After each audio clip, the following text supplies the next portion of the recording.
आज मी तुम्हाला या टाइप मध्ये व्हॉट डोंट आय प्ले, मी काय खेळत नाही, वर्तमान काळामध्ये मला काय खेळायची सवय नाही, हा टॉपिक मी शिकवणार आहे आणि तुम्हाला प्रॅक्टिस करायची आहे आणि प्रॅक्टिस करूनच तुम्हाला पुढे जायचं आहे। अगदी अशाच प्रकारे आपण वेगवेगळे प्रश्नार्थक शब्द घेऊन देखील प्रॅक्टिस करणार आहोत। परंतु फ्रेंड्स, हे जे स्ट्रक्चर आहे हे स्ट्रक्चर कसं तयार झालं, आपण हा टाइप 4 बघितलेला आहे सिंपल प्रेझेंट टेन्सचा। डोंट आय प्ले, मी खेळत नाही का, डोंट वी प्ले, आपण खेळत नाही का, डोंट यू प्ले, तू खेळत नाही का, डोंट यू प्ले, तुम्ही खेळत नाही का, डोंट दे प्ले, ते खेळत नाहीत का, डझंट ही प्ले, तो मुलगा खेळत नाही का, डझंट शी प्ले, ती खेळत नाही का, डझंट इट प्ले, तो कुत्रा खेळत नाही का, डझंट राम प्ले, राम खेळत नाही का, डझंट श्याम प्ले, श्याम खेळत नाही का, डझंट माय फादर प्ले, माझे वडील खेळत नाहीत का। अशा प्रकारे आपण प्रॅक्टिस केलेली आहे। परंतु हा व्हर्बल क्वेश्चन आहे, मी खेळत नाही का, वर्तमान काळात मला खेळायची सवय नाही का, आणि हे स्ट्रक्चर आपण असं देखील अभ्यासलं होतं, डू आय नॉट प्ले, मी खेळत नाही का, डू वी नॉट प्ले, आपण खेळत नाही का, डू यू नॉट प्ले, तू खेळत नाही का, आणि याची प्रॅक्टिस सुद्धा आपण केली होती। मित्रांनो, या स्ट्रक्चरच्या अगोदर मी फक्त प्रश्नार्थक शब्दांची शेपटी लावतो, म्हणजे हा प्रकार तयार होतो। व्हॉट डोंट आय प्ले, मी काय खेळत नाही, वर्तमान काळामध्ये मला काय खेळायची सवय नाही, ही झाली थेरॉटिकली भाषा। परंतु प्रॅक्टिकली जर आपल्याला या स्ट्रक्चरची प्रॅक्टिस करायची असेल तर मी प्रॅक्टिस कशी करेल, कारण सुरुवातीला आपण फक्त राम आणि श्याम पर्यंत प्रॅक्टिस केली होती, त्यानंतर आपण सब्जेक्ट्स वाढवले होते फॉर युअर बेटर अंडरस्टँडिंग आणि प्रॅक्टिस साठी। मग ह्या स्ट्रक्चरची मी प्रॅक्टिस अगदी त्याच प्रकारे करणार आहे की मी तुम्हाला टाइप 5 मध्ये जशी प्रॅक्टिस सांगितली होती। परंतु ही प्रॅक्टिस तुम्ही दोन प्रकारे करू शकतात, कारण हा प्रकार थोडासा गोंधळाचा आहे। What do I not play अशी देखील प्रॅक्टिस होऊ शकते आणि व्हॉट डोंट आय प्ले अशी देखील प्रॅक्टिस होऊ शकते। तुम्ही डिसाइड करायचं आहे तुम्हाला प्रॅक्टिस कशी करायची आहे, कारण या ठिकाणी what do you not play, तू काय खेळत नाही, आणि व्हॉट डोंट यू प्ले, हे दोन्ही कन्स्ट्रक्शन सेम आहे, हे दोन्ही प्रश्न बरोबर आहे, कारण प्रश्नातच नॉट आहे म्हणून नकारार्थी प्रश्न तयार झालेला आहे। या ठिकाणी मी डू नॉटचा शॉर्टन फॉर्म वापरलेला आहे डोंट, परंतु तुम्हाला असं बोलायचं नाही आहे what do not you play, कारण ज्या वेळेस तुम्हाला कर्त्याच्या अगोदर डू नॉट घ्यायचा असेल त्यावेळेस तुम्हाला डोंट किंवा डझंटच बोलावं लागेल। म्हणजे या ठिकाणी व्हॉट डू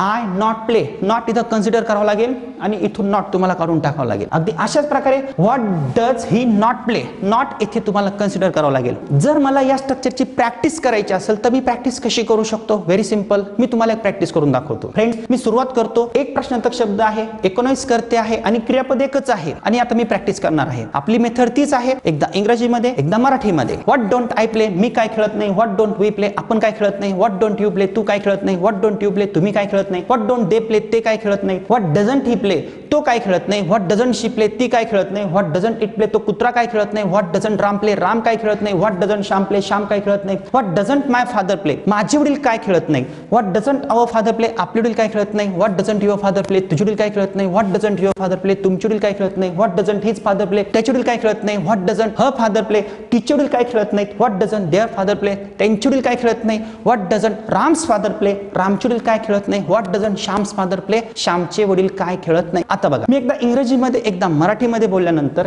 हीच प्रॅक्टिस मी फक्त इंग्रजीमध्ये करू शकतो, आणि ती प्रॅक्टिस मी कशी करेल, मी अतिशय फास्ट आणि स्पष्ट उच्चारामध्ये मी प्रॅक्टिस कशी करणार आहे। लक्षात घ्या, प्रत्येक स्ट्रक्चरची प्रॅक्टिस तुम्हाला ही मोठ्यानंच करायची आहे, मनात तुम्हाला एकही स्ट्रक्चर वाचायचं नाही आहे, कारण आपल्याला इंग्रजी लिहिता येते, वाचता येते, बोललेली समजते, परंतु बोलता येत नाही। याचं मुख्य कारण असं, आपल्याकडे बोलण्याचे टेक्निक्स नाही आणि आपण स्वतःहून बोलण्याचा प्रयत्न करत नाही, म्हणूनच हे स्ट्रक्चरल पॅटर्न तुम्हाला बोलण्यासाठी भाग पाडतात, आणि याला एक सिक्वेन्स आहे, लक्षात घ्या। आता मी फक्त इंग्लिश मध्ये बोलतो, what don't I play, what don't we play, what don't you play, what don't you play, what don't they play, what doesn't he play, what doesn't she play, what doesn't it play, what doesn't Ram play, what doesn't Shyam play, what doesn't my father play, what doesn't our father play, what doesn't your father play, what doesn't your father play, what doesn't his father play, what doesn't her father play, what doesn't their father play, what doesn't Ram's father play, what doesn't Shyam's father play. मी एकदा इंग्रजीमध्ये एकदा मराठीमध्ये बोलल्यानंतर आता मी काय करणार, मी क्रियापद नाही चेंज करणार, कारण माझ्या खिशामध्ये WH वर्ड्स आहेत, what, when, why, where, how, how many, how far, how long, which, whose. मी काय करेल, या ठिकाणी प्रश्नार्थक शब्द फक्त बदलेल when. When don't I play, it means मी केव्हा खेळत नाही। मी क्रियापद चेंज केलं, बिलकुल नाही, मी क्रियापद नंतर चेंज करणार आहे। मी क्रियापद केव्हा चेंज करणार आहे, ज्या वेळेस मी 10 ते 11 प्रश्नार्थक शब्द घेईल, मोठमोठ्यानं प्रॅक्टिस करल, त्यानंतरच मी क्रियापद चेंज करणार आहे। म्हणजेच एका व्हॉटचे मी किती प्रश्न बनवले, 19 प्रश्न बनवले. 19 प्रश्न बनवलेले आहेत आणि असे 10 जर प्रश्नार्थक शब्द घेतले तर मी 190 प्रश्न अगदी घर बसल्या मी स्वतः तयार करू शकतो. तुम्हाला कुठे युट्यूबवर ऐकण्याची गरज नाही, फेसबुकवर ऐकण्याची गरज नाही, वाचू देखील नका, स्वतः बोलायचा प्रयत्न करा, हे लक्षात घ्या. मग मी प्रश्नार्थक शब्द चेंज केला. मग आता व्हेनने मी किती वाक्य बनवणार? व्हेरी सिंपल, पुन्हा 19 वाक्य मी बनवेल. कंटाळा करू नका. जरी तेच वाटत असलं तरी पण ही प्रॅक्टिस महत्वाची आहे. तुम्हाला पटकन बोलायचं आहे. तुम्ही केव्हा शाळेत जात नाही, तुम्ही अभ्यास केव्हा करत नाही, त्याचा भाऊ केव्हा जात नाही, पटकन तुम्हाला बोलता आलं पाहिजे. परंतु ते तुम्हाला केव्हा बोलता येईल? ज्या वेळेस तुम्ही स्वतः प्रॅक्टिस कराल त्यावेळेस. मग आता मी व्हेन शब्द घेतला. व्हेन डोंट आय प्ले, मी केव्हा खेळत नाही. व्हेन डोंट वी प्ले, आपण केव्हा खेळत नाही. व्हेन डोंट यू प्ले, तू केव्हा खेळत नाही. व्हेन डोंट यू प्ले, तुम्ही केव्हा खेळत नाही. व्हेन डोंट दे प्ले, ते केव्हा खेळत नाही. व्हेन डझंट ही प्ले, तो केव्हा खेळत नाही. व्हेन डझंट शी प्ले, ती केव्हा खेळत नाही. व्हेन डझंट इट प्ले, तो कुत्रा केव्हा खेळत नाही. When doesn't Ram play, Ram केव्हा खेळत नाही. When doesn't Shyam play, Shyam केव्हा खेळत नाही. When doesn't my father play, माझे वडील केव्हा खेळत नाही. When doesn't our father play, आपले वडील केव्हा खेळत नाही. When doesn't your father play, तुझे वडील केव्हा खेळत नाही. When doesn't your father play, तुमचे वडील केव्हा खेळत नाही. When doesn't his father play, त्याचे वडील केव्हा खेळत नाही. When doesn't her father play, तिचे वडील केव्हा खेळत नाही. When doesn't their father play, त्यांचे वडील केव्हा खेळत नाही. When doesn't Ram's father play, रामचे वडील केव्हा खेळत नाही. When doesn't Shyam's father play, श्यामचे वडील केव्हा खेळत नाही. आता फक्त इंग्लिश मध्ये मी बोलू शकतो. When don't I play, when don't we play, when don't you play, when don't you play, when don't they play, when doesn't he play, when doesn't she play, when doesn't it play, when doesn't Ram play, when doesn't Shyam play, when doesn't my father play, when doesn't our father play, when doesn't your father play, when doesn't your father play, when doesn't his father play, when doesn't her father play, when doesn't their father play, when doesn't Ram's father play, when doesn't Shyam's father play. प्रश्नार्थक शब्द तुम्ही change केला. आता हे प्रश्नार्थक शब्द तुम्हाला घ्यायचे आहे. वेअर, मग तुम्ही प्रॅक्टिस करणार. वेअर डोंट आय प्ले, मी कोठे खेळत नाही. वेअर डोंट वी प्ले, आपण कोठे खेळत नाही. एकदा इंग्रजीमध्ये, एकदा मराठीमध्ये, त्यानंतर फक्त इंग्लिशमध्ये बोला, मोठ्यानं बोला, स्पष्ट उच्चारामध्ये बोला. त्यानंतर step by step, with whom, मी कोणाबरोबर खेळत नाही. With whom don't I play. त्यानंतर व्हाय डोंट आय प्ले, मी का खेळत नाही. व्हाय डोंट वी प्ले, आपण का खेळत नाही. व्हाय डोंट यू प्ले, तू का खेळत नाही. आणि ज्या वेळेस तुम्ही 10 प्रश्नार्थक शब्द घ्याल त्यावेळेस तुम्हाला माहिती आहे तुम्ही किती प्रश्न बनवू शकता. एका प्रश्नार्थक शब्दाचे जर 19 वाक्य जर तुम्ही बनवले म्हणजेच प्रश्न बनवले तर 10 प्रश्नार्थक शब्दांचे 190 प्रश्न या प्रकारामध्ये तुम्ही बोलू शकतात. आणि ही तुमची बेसिक लर्निंग आहे आणि एकाच टेन्सची आहे. लक्षात घ्या मित्रांनो, आतापर्यंत तुम्ही फक्त टेन्सचे सूत्रच अभ्यासले, परंतु त्या काळाचा व्यावहारिक उपयोग तुम्हाला माहित नाही. आणि कोणताही काळ तयार होताना हो नाही प्रश्नातून तयार होतो, परंतु या प्रॅक्टिसच्या मेथड्स तुम्हाला कोणीच आतापर्यंत सांगितलेल्या नव्हत्या. म्हणून लक्षात घ्या, जर तुम्हाला चटकन बोलायचं असेल, तुम्ही शाळेत का जात नाही, मी पटकन बोलू शकतो.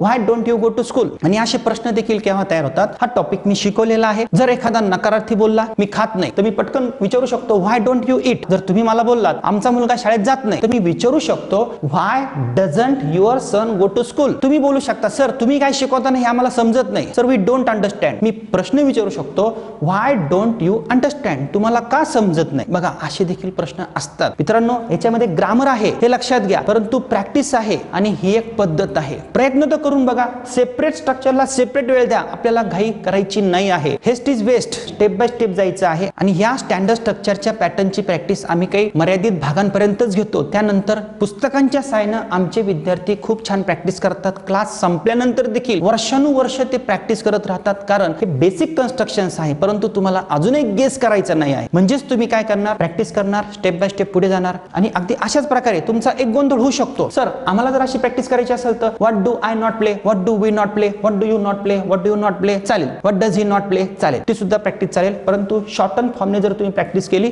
तर लवकर तुम्हाला समजू शकतं. It depends on you. हे तुमच्यावर अवलंबून आहे. एखाद्याला वाटलं what does my father not play चालेल आणि what doesn't my father play असं देखील चालेल. आणि मित्रांनो आता या पॅटर्न नंतर तुम्हाला गेस करायचा नाही आहे आणि मी तुम्हाला असे स्ट्रक्चर दाखवणार आहे. आणि स्ट्रक्चरल पॅटर्न यूज करताना कोणत्या कोणत्या चुका होतात, 6 स्ट्रक्चरची प्रॅक्टिस कशी करायची आहे हे मी तुम्हाला दाखवणार आहे. आणि काही प्रश्नांची तुम्हाला प्रॅक्टिस ही लिहून देखील करायची आहे. तुम्ही 190 प्रश्न बनवले.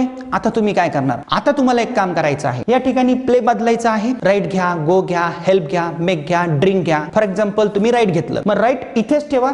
पुन्हा 10 प्रश्नार्थक शब्द घ्या आणि प्रॅक्टिस करा. अशाच प्रकारे 190 वाक्य बनवा. परंतु या स्ट्रक्चरची प्रॅक्टिस करताना तुम्ही किती क्रियापद घेऊ शकता हे तुमच्यावर डिपेंड आहे. तुम्ही 5 क्रियापद तर घेतलेच पाहिजे. म्हणजे ड्रिंक क्रियापद जर घेतलं पुन्हा प्रश्नाचा शब्द चेंज करा, ड्रिंकला बदलू नका, प्रॅक्टिस करा. आणि अजून एक मेथड मी तुम्हाला सांगितलेली आहे. माय फादरच्या ऐवजी माय मदर घ्या, माय सिस्टर घ्या, परंतु पुढच्या व्हर्ब मध्ये. राईटची प्रॅक्टिस करताना तुम्ही काय करणार, चला मला वाटलं माय फादरच्या ऐवजी मदर घ्यायचं, ग्रँड मदर घ्यायचं, घेऊन तर बघा अजून तुमची फ्लुएन्सी वाढेल. म्हणजे या ठिकाणी मी प्रॅक्टिस करताना कशी करेल, what don't I write, what don't we write, what don't you write, what don't you write, what don't they write, what doesn't he write, what doesn't she write, what doesn't it write, what doesn't Ram write, what doesn't Shyam write, what doesn't my mother write. मी काय केलं, फक्त हा करता change केला, what doesn't our mother write. आणि जर अशी तुम्ही प्रॅक्टिस जर केली, अशा युक्त्या जर वापरल्या आणि आमचं जर 60 दिवसाचं schedule day wise and sequence wise जर तुम्ही बघितलं, अतिशय छान रिझल्ट तुम्हाला मिळू शकतो. फ्रेंड्स पुन्हा लक्षात घ्या, जर तुम्हाला आमचं 60 दिवसांचं शेड्यूल